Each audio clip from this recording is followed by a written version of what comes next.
जत तालुक्याच्या सीमा भागात स्वस्त व बेकायदेशीर दारूची खुलेआम विक्री, ग्रामसभेच्या दारूबंदी ठरावांनाही हरताळ। जत तालुक्याच्या सीमा भागातील अनेक गावांमध्ये महाराष्ट्राच्या तुलनेत कमी दराने दारूची विक्री होत असल्याने शासनाच्या अबकारी महसुलाला लाखो रुपयाचा फटका बसत असल्याची चर्चा आहे। संबंधित दारूबंदी राज्य उत्पादन शुल्क विभागाकडून या प्रकरणाकडे जाणीवपूर्वक दुर्लक्ष होत असल्याचा आरोप नागरिकांकडून केला जात आहे।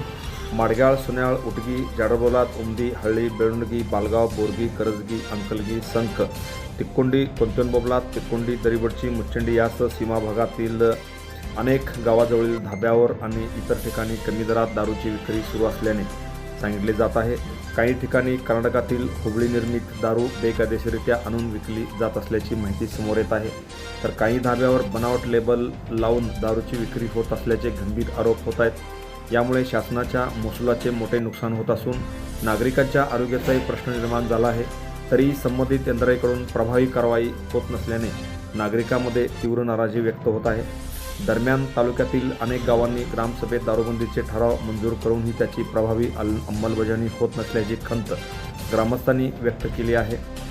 माडगाळ, सुन्याळ आणि उटगी या गावाच्या ग्रामसभांनी दारूबंदीचे ठराव मंजूर केलेले आहेत, मात्र या ठरावांनंतरही अवैध दारूची विक्री सुरूच असल्याने ग्रामस्थांच्या भावना दुखावल्या जात असल्याचे बोलले जात आहे।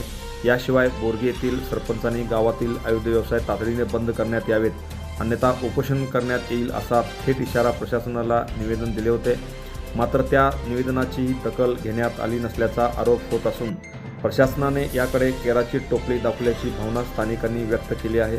सीमा भागातील धाबे, संशयित दारू विक्री केंद्रे व ताडी विक्री केंद्रे वाहतुकीवर जिल्हा पोलीस प्रशासन व राज्य उत्पादन शुल्क विभागाने संयुक्तपणे विशेष मोहीम राबवून कठोर कारवाई करावी, तसेच ग्रामसभेच्या दारूबंदी ठरावाची प्रभावी अंमलबजावणी करावी अशी मागणी नागरिकांच्याकडून मोठ्या प्रमाणात होताना दिसत आहे।